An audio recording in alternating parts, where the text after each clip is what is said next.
to work on diaphragm bracing.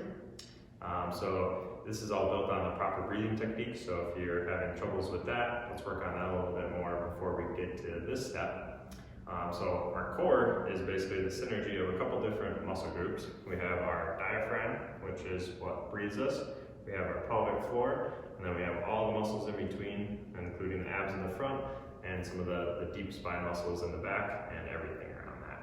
So a lot of times we'll see people that'll be in what we call a open scissors position. So if you imagine the diaphragm kind of tilted up and the pelvic floor tilted down. So Charity, if we kind of really arch high.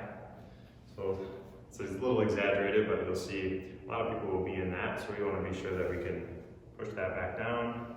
So we want to be parallel. So we want our diaphragm and pelvic floor to be matched up. So what we want to do is create basically a canister or a soda can of pressure. So if we have the open scissors, what we have is basically a leak in stability. So having that parallel gives us the best chance to produce the most stability. So when we expand that canister, what we're doing is creating that intra abdominal pressure.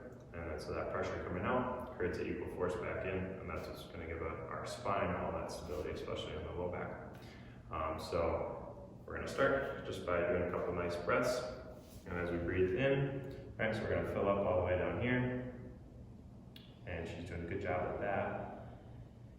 And so the next one, Charity, I'm going to have you breathe in. You're going to hold that pressure out. So you're going to isometrically push out, and then we're going to slowly exhale and try and keep that tension. And so this is a little tricky at first, so don't be discouraged if it takes a little bit.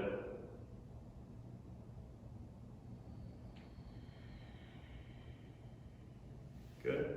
And so let's say you master that skill, then the next thing we can do is we can try doing some humming or talking while we're holding that pressure, as well as changing positions. So we might have Charity flip over, see if she can do it on her stomach, have her seated, do it standing, try and do it while she's walking, things like that.